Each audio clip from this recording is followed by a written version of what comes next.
Welcome back to second part of this exercise. In previous part, we have taken nearly 16 questions. In today's part, we are going to take the remaining question of this exercise. So let's start the exercise. The question number 17. In the word development, by how much the number of vowels is greater or lesser than the consonants? Now we have to see what does question ask. यहाँ पे हमें question क्या पूछ रहा है कि vowels और consonants गिनने हैं और उनका डिफरेंस बताना है। तो पहली चीज़ ये है कि हमें वॉवेल्स पता होनी चाहिए और कॉन्सोनेंट्स भी पता होनी चाहिए। तो चलो हम देखते हैं कि वॉवेल्स कौन से हैं। जब हम वॉवेल्स देखते हैं तो मोस्टली पहला वॉवेल है ए, दूसरा ई, आई, ओ और यू। ये वॉवेल्स है। अभी हमारे पास जो वर्ड है, जो वर्ड हमें दिया गया है, वो वर्ड हम एक बार देखते हैं। तो चलो वर्ड लिखते हैं। D, E, V, E, L, O, P, M, E, N, T. Development. Now what we are going to do here? अभी हम क्या करने वाले हैं? जो वॉवेल्स है उनको हम कट करने वाले हैं। तो पहला वॉवेल ई है, उसके बाद फिर से ई, उसके बाद ओ, उसके बाद अगर हम देखेंगे तो फिर से ई। तो यहाँ पर हम जो वॉवेल्स देख रहे हैं, लगभग हमें कितने वॉवेल्स मिले हैं? 4। अभी हम ढूंढेंगे कॉन्सोनेंट्स। तो कॉन्सोनेंट्स हमारे पास है 1, 2, 3, 4, 5, 6, 7। तो लगभग हमारे पास 7 कॉन्सोनेंट्स है और 4 वॉवेल्स है। हमें क्वेश्चन में पूछा क्या गया है? डिफरेंस। तो अगर हम 7 में से 4 माइनस करेंगे, अगर आप यहाँ पे 7 कॉन्सोनेंट में से 4 वोवेल्स माइनस करते हो तो 3 ये डिफरेंस आता है। हमारे पास ऑप्शंस कौन से हैं? Greater by 2, lesser by 3, equal और ग्रेटर बाय 3। क्वेश्चन में पूछा क्या गया था? How much is the number of vowels is greater और lesser than the consonant. Vowels consonant से ज्यादा है या कम है, और अगर ज्यादा है तो कितने, कम है तो कितने। तो वॉवेल्स तो कम है, तो फिर कितने कम है? 3। तो यहाँ पर हमें ऑप्शन जो मिल रहा है वो है option number 2, lesser by 3। Question number 18। Run, sat, sings, jump, broke, play, drove, come, stop, ate. Among the words given above, how many words of 3 letters and 4 letters respectively represent the present tense? Now students, इस question में पूछा क्या है कि 3 और 4 letters के present tense words हमें count करने हैं। मेन मोटो क्या है कि हमें प्रेजेंट टेंस यहाँ पे फाइंड आउट करना है, और प्रेजेंट टेंस के अंदर ऐसे कितने वर्ड्स है जो 3 लेटर्स के हैं और 4 लेटर्स के हैं। तो पहला वर्ड हम देखते हैं रन, यस ऑब्वियसली ये प्रेजेंट टेंस में है। दूसरा है सिंग्स, तीसरा जंप, प्ले, कम, स्टॉप। अभी हम यहाँ पे देख पा रहे हैं कि हमें टोटल 6 वर्ड्स मिले हैं जो प्रेजेंट टेंस में है। अब ये पहचाना कैसे हमने?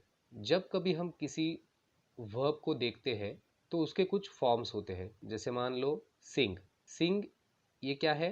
वर्ब का पहला फॉर्म है जो कि प्रेजेंट टेंस में यूज किया जाता है। तो यहाँ पर जितने भी हमने वर्ब्स को सेलेक्ट किया है वो सारे फर्स्ट फॉर्म में है। और एक ट्रिक है, जब हम देखते हैं किसी भी वर्ब को फर्स्ट फॉर्म में यानी कि प्रेजेंट फॉर्म में, हम उसे यस, ईएस, आईएस लगाते हैं। अभी हमें प्रेजेंट टेंस में आने वाले वर्ड्स मिल गए हैं, अभी हमें उनको अलग करना है। तो चलो हम गिनते हैं पहले 3 लेटर वाले कितने वर्ड्स है। तो 3 लेटर वाले वर्ड्स देखते हैं, हम उन्हें पहले यहाँ पर क्रॉस करने वाले हैं। पहला है रन, दूसरा हम देखेंगे तो दूसरा वर्ड ही नहीं है, मतलब 3 लेटर वाले हमारे पास कितने वर्ड्स है? एक, 1 लेटर, 1 वर्ड ओनली। अभी हम ढूंढते हैं 4 लेटर वाले। पहला है जंप, उसके बाद प्ले, उसके बाद कम और उसके बाद स्टॉप। तो हमारे पास 4 लेटर वाले लगभग कितने वर्ड्स हैं? तो 4 वर्ड्स है। अभी यहाँ पर हमने एक वर्ड नहीं लिया, हालांकि वो प्रेजेंट टेंस में ही है, SINGS सिंग्स। बट हमें क्वेश्चन में सिर्फ 3 लेटर और 4 लेटर वाले ही वर्ड्स लेने हैं। ये जो सिंग्स वर्ड्स है ये लगभग 5 लेटर का हो रहा है, इसीलिए हमने इसको काउंट नहीं किया। अभी हमारे पास नंबर ऑफ वर्ड्स मिल गए हैं, हमें ढूंढना है अभी ऑप्शन में से कि हमारा आंसर कौन सा है। वैसे क्वेश्चन में तो हमें क्या पूछा है कि 3 और 4 लेटर्स के प्रेजेंट टेंस वर्ड्स काउंट करने हैं। यहाँ पर ऑप्शन में हम देखते हैं 3 लेटर वाले पहले आते हैं और 4 लेटर वाले बाद में आते हैं। तो ऑप्शन नंबर 4 में देखो आप, 1 एंड 4 हमारे पास ये ऑप्शन अवेलेबल है, जो कि 3 लेटर्स वाले एक ही वर्ड है और 4 लेटर वाले 4 वर्ड्स है। तो इसीलिए हमारा आंसर है ऑप्शन नंबर 4। चलो नेक्स्ट क्वेश्चन की तरफ। In the above series how many times is the letter J immediately followed by T but not preceded by T? मतलब क्या कि हमें ऐसे काउंट करना है कि J लेटर के आगे T होना चाहिए लेकिन उसी वक्त J के पीछे T होना नहीं चाहिए। तो ऐसे कंडीशन मैच करने वाली हमें यहाँ पर पेयर ढूंढनी है। तो हम जब यहाँ पर देख रहे हैं कि हमें यहाँ पर जो सीरीज दी गई है इसमें यहाँ पर हमें T है और T के बाद J है, लेकिन ये तो उल्टा है, हमें J के बाद T चाहिए। चलो और आगे चलते हैं। यहाँ पर J के बाद हमें T मिल रहा है लेकिन J से पहले भी तो T है, मतलब यहाँ पर भी सिचुएशन मैच नहीं हो रही है। थोड़ा और आगे चलते हैं। यहाँ पर देखो J के बाद T है, J के बाद T है, ठीक है, लेकिन J से पहले अगर देखेंगे तो R है। इसका मतलब यहाँ पर हमारी सिचुएशन मैच हो रही है। तो ये कितनी बार मैच हुई? एक बार। फिर से हम देखते हैं आगे, यहाँ पे फिर से J के बाद T है लेकिन ये J से पहले एक T यहाँ पर आ रहा है, इसीलिए ये भी सिचुएशन मैच नहीं होगी। इसका मतलब है कि जब हम ये पेयर काउंट कर रहे हैं तो सिचुएशन सिर्फ एक बार मैच हो रही है। तो इसीलिए हमारा जो आंसर है इस क्वेश्चन का ये है option number 3। Arrange the words system, syntax, symbol, symmetry, sympathy in alphabetical order. Which will be the third in this arrangement? अभी पहले तो हमें देखना है कि क्वेश्चन क्या पूछ रहा है, और जैसे हमने देखा है, जैसे हमने यहाँ पर क्वेश्चन रीड किया है, तो इसके अंदर हमें एक चीज़ पता चल रही है कि हमें वर्ड्स को अल्फ़ाबेटिकल ऑर्डर में अरेंज करना है और उसके बाद हमें ढूंढना है कि थर्ड प्लेस पर कौन सा वर्ड है। तो चलो हम वर्ड देखते हैं। तो पहले तो हम जब वर्ड देख रहे हैं तो यहाँ पर आप देख सकते हो कि सब वर्ड की जो शुरुआत है वो हो रही है SY से, SY।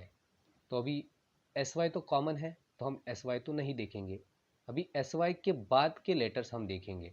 तो SY के बाद इस सिस्टम ये वर्ड में पहला लेटर आ रहा है S, सिंटैक्स में आ रहा है N, सिंबल में आ रहा है M, सिमेट्री में भी आ रहा है M, सिंपैथी में भी आ रहा है M।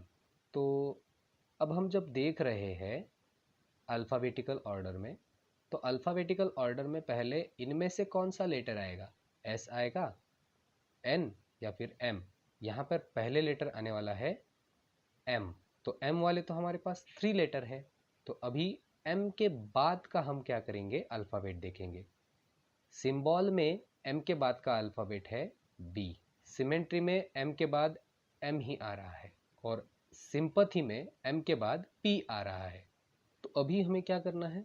हमारा पहला लेटर तो हमें मिल गया B, जो कि अल्फ़ाबेट में फर्स्ट टाइम आएगा।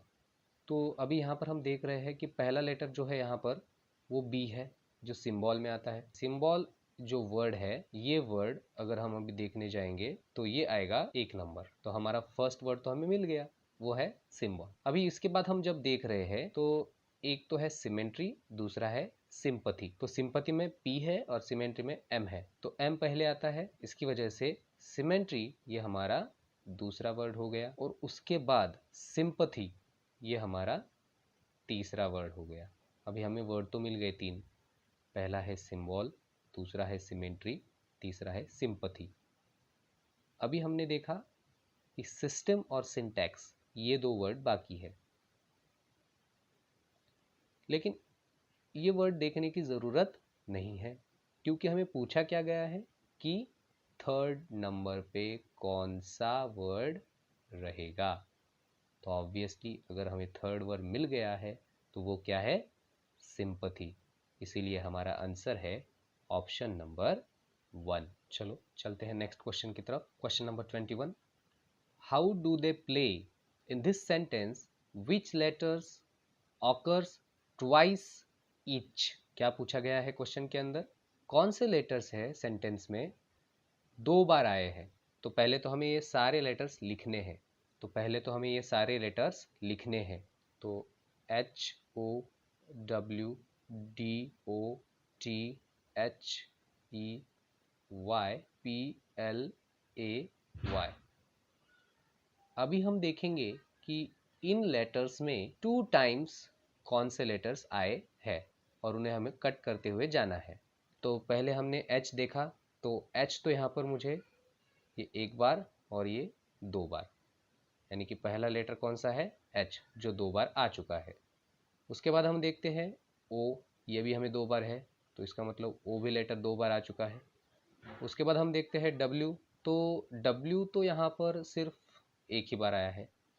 उसके बाद हम जाते हैं D की तरफ, D भी यहाँ पर एक ही बार आया है। उसके बाद हम देखते हैं T, तो जब हम T देख रहे हैं तो यहाँ पर ये T भी एक ही बार आया है। उसके बाद हम आगे जाते हैं E की तरफ, तो E भी हमारा लगभग एक ही बार आया है। अगर हम देखते हैं Y, तो ये 1 और ये 2, तो हमारा Y लेटर भी कितनी बार आ चुका है? 2 बार। तो इसका मतलब हमें जो लेटर मिले हैं वो है H, O और Y। अगर हम ऑप्शन देखते हैं तो ऑप्शन में ऑप्शन नंबर 1 ये हमारा आंसर है। चलो अब हम चलते हैं नेक्स्ट क्वेश्चन की तरफ। नेक्स्ट क्वेश्चन है, which letters occurs at the middle place and the 9th place from the right end in the above series? अभी हमें जो सीरीज दी गई है, इस सीरीज में हमें मिडल और राइट से 9th पोजीशन वाले लेटर कौन से है ये देखना है। पहले मिडल वाला, उसके बाद राइट साइड से 9th पोजीशन। तो चलो हम देखते हैं कि मिडल प्लेस पर कौन सा लेटर है। पहले तो हमें ये लेटर्स काउंट करने हैं कि लेटर्स कितने हैं, तो हम उसको कट करके काउंट करेंगे। 1 2 3 4 5 6 7 8 9 10 11 12 13। तो टोटल लेटर्स कितने हैं? 13।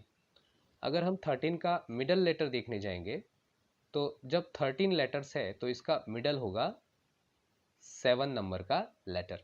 चलो हम देखते हैं कि 7 नंबर का लेटर कौन सा है।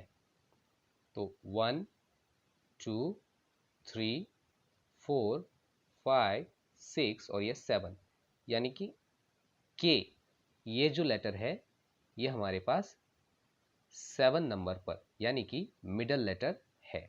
तो यहाँ पर हमें के वाले ऑप्शन कितने हैं? एक है ऑप्शन नंबर 2 और दूसरा है ऑप्शन नंबर 3 और उसके बाद ऑप्शन नंबर 4, यानी कि हमारा जो आंसर है ये तीन ही ऑप्शन में से एक है। चलो अभी हम देखते हैं कि राइट साइड से 9th नंबर का लेटर कौन सा है। हमें राइट साइड से गिनना है। हम काउंट करते हैं 1 2 3 4 5 6 7 8 9। तो जो हमारा लेटर आ रहा है वो है बी। तो यहाँ पर हमें बी या लेटर मिल गया जो कि राइट साइड से 9th नंबर पर है। तो हमारे पास जो अभी फिलहाल लेटर का जोड़ी बन रहा है वो है के और बी, जो कि है हमारा ऑप्शन नंबर 3। तो यही हमारा करेक्ट आंसर है। चलो अभी हम चलते हैं नेक्स्ट क्वेश्चन की तरफ। It was bright sunny day. In this sentence which is the letter at the 6th place from the letter D to its left? चलो तो अब हम देखते हैं कि डी के लेफ्ट साइड में 6th प्लेस पर कौन सा अल्फ़ाबेट है। हमें शुरुआत करनी है डी से, तो इसलिए हम यहाँ पर हर एक अल्फ़ाबेट को कट करके आगे का वर्ड काउंट करेंगे। जैसे कि यहाँ पर फर्स्ट लेटर है D, then second Y, third N, fourth N, fifth U और 6th लेटर जो है वो है यस। तो यहाँ पर हमें ऑप्शन में क्या दिया है? ऑप्शन नंबर 4, जो कि यस दिया हुआ है और यही हमारा आंसर है। चलते हैं नेक्स्ट क्वेश्चन की तरफ। I will give you their books when they return to us. What is the difference of letters between the pronouns having the highest and the least number of letters. इस question में हमें ये पूछा गया है कि जो प्रोनाउंस यूज किए गए हैं इसमें सबसे लंबे और सबसे छोटे वर्ड के लेटर्स का डिफरेंस क्या है। तो हम पहले तो प्रोनाउन देखते हैं। इसके अंदर हम जब प्रोनाउन देख रहे हैं तो पहला है आई, दूसरा प्रोनाउन हम देख रहे हैं तो यू, तीसरा प्रोनाउन हम देखते हैं देयर, उसके बाद है दे, उसके बाद है अस। तो अभी जब हमें ये प्रोनाउंस मिल गए हैं तो हमें ढूंढना क्या है, सबसे लंबे और सबसे छोटे वर्ड के लेटर्स का डिफरेंस क्या है। सबसे लंबा लेटर कौन सा है, आप सबसे लंबे जो लेटर वाला प्रोनाउन है वो कौन सा है, तो वो हमें मिल गया देयर। कितने लेटर है, 5। अगर हम दे की बात करें तो लेटर 4, अस की बात करें तो 2 लेटर, यू 3 लेटर और आई 1 लेटर। तो यहाँ पर हमें सबसे बड़ा 5 लेटर वाला प्रोनाउन और सबसे छोटा 1 लेटर वाला प्रोनाउन मिल गया। अभी हमें करना क्या है, हमें इनका डिफरेंस बताना है। तो 5 - 1 अगर हम करेंगे तो हमें मिलता है ऑप्शन, हमें मिलता है आंसर 4।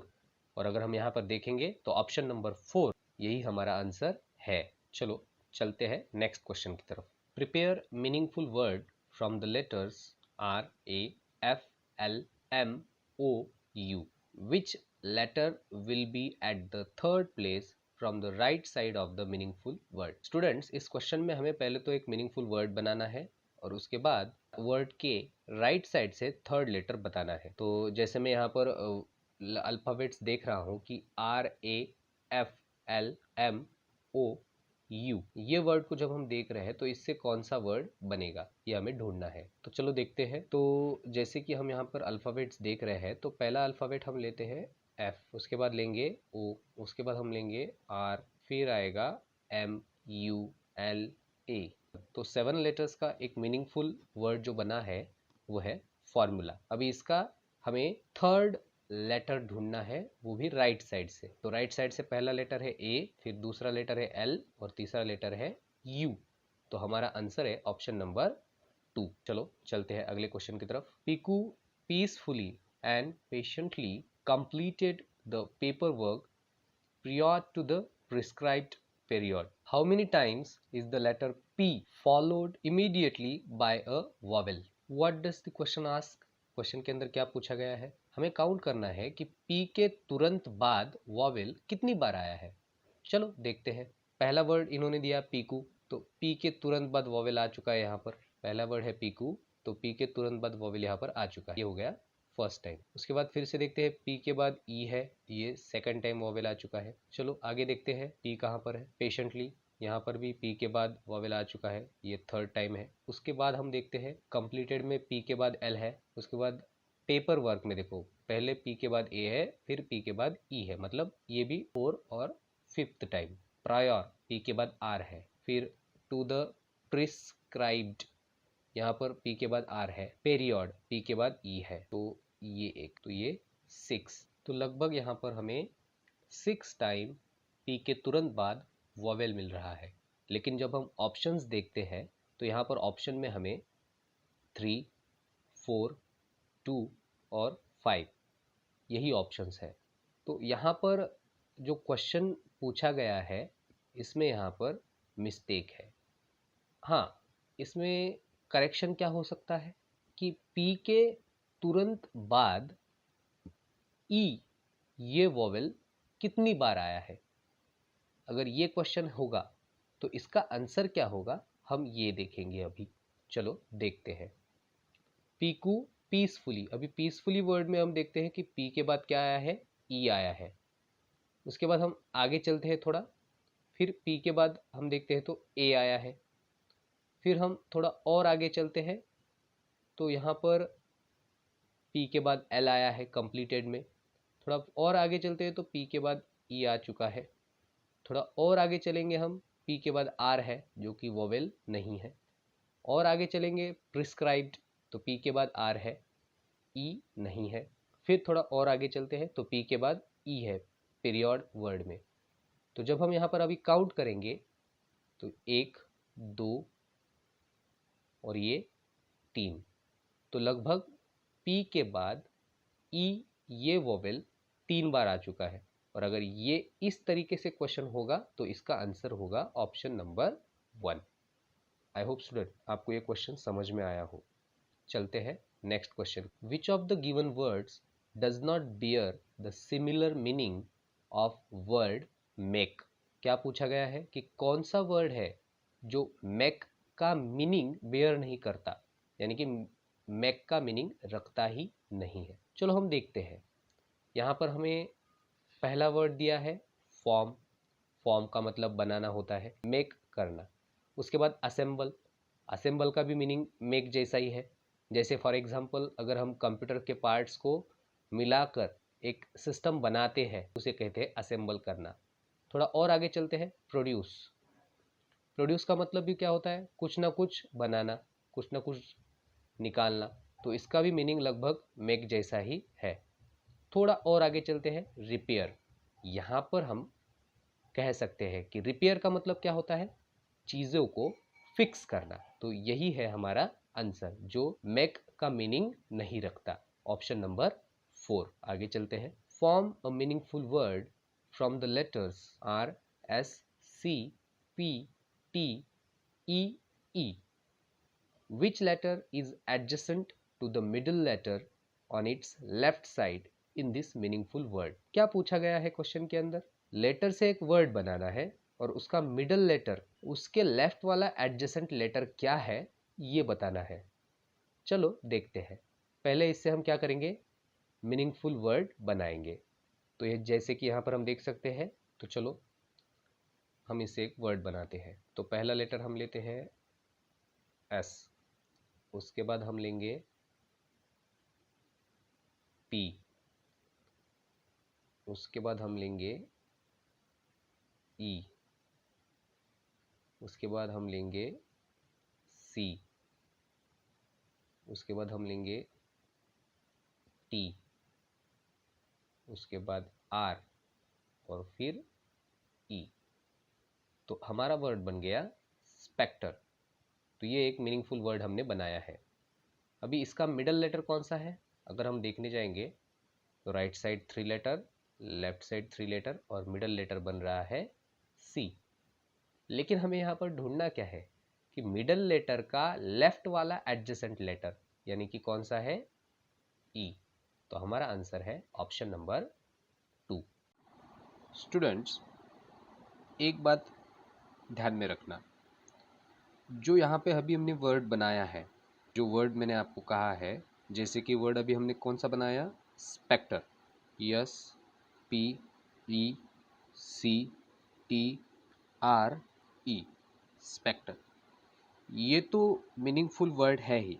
इसका अगर आप मीनिंग देखोगे मराठी में तो ये मीनिंग होगा भूत। इन्हीं अल्फ़ाबेट से दूसरा भी वर्ड बनता है, जैसे कि आर, उसके बाद E, next word S, next alphabet P, next alphabet E, next alphabet C and last T, respect. अगर ये मीनिंगफुल वर्ड अगर हम समझेंगे तो यहाँ पर right side 3 letter, left side 3 letter और मिडल लेटर जो है वो है पी। और हमें क्वेश्चन में क्या पूछा है? मिडल लेटर के लेफ्ट वाला एडजेसेंट लेटर। तो अगर हम रिस्पेक्ट वर्ड लेते हैं तो ये मिडल लेटर के लेफ्ट वाला एडजेसेंट लेटर रहेगा एस। तो अगर ये है तो इस हिसाब से हमारा आंसर होगा ऑप्शन नंबर 4। आई होप आपको ये समझ में आया होगा। कंफ्यूज नहीं होना है। किसी क्वेश्चन में ऐसे भी मीनिंग आ सकते हैं। Next question. In which of the following options does the correct meaning of the given pair not appear? Options: call off, cancel, bring up, raise, turn down, refuse, give in, take. अभी हम देखते हैं call of का मतलब। अगर हम option देखेंगे तो कॉल ऑफ का मतलब क्या होता है? कैंसिल करना, करेक्ट है। ब्रिंग अप का मतलब होता है रेज करना, ये भी करेक्ट है। टर्न डाउन, किसी चीज़ को टर्न डाउन करना यानी कि रिफ्यूज करना, ये भी करेक्ट है। लेकिन जब हम गिव इन के बारे में देखते हैं, इसका जो इन्होंने मतलब दिया है वो दिया है टेक। तो यही जो यहाँ पर दिया हुआ पेयर है ये गलत पेयर है, ये रॉन्ग पेयर है, और हमारा आंसर भी यही है, ऑप्शन नंबर 4। चलो चलते हैं नेक्स्ट क्वेश्चन की तरफ। In the word presentation, how many times is a vowel immediately followed by consonant? तो इसके अंदर हमें पूछा क्या है कि पहले तो हमें वोवेल्स काउंट करने हैं और उसके इमीडिएट बाद कॉन्सोनेंट कितनी बार आया है ये भी हमें देखना है। चलो अभी हम पहले वर्ड देखते हैं। हम यहाँ पर वर्ड लिख के लेते हैं, PRESENTATION।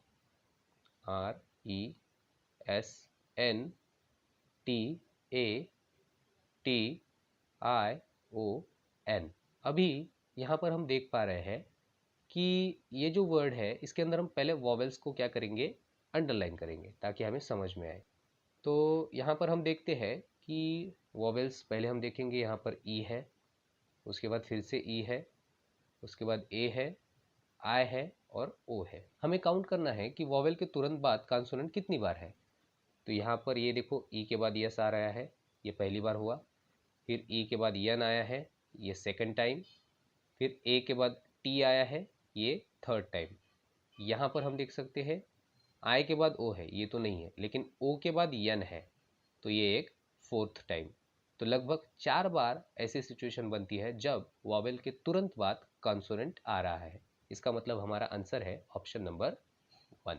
आई होप आपको ये क्वेश्चन समझ में आ रहे होंगे। और यहाँ पर हमारे एक्सरसाइज 1.1 खत्म होता है। मिलते हैं अगली एक्सरसाइज को लेकर।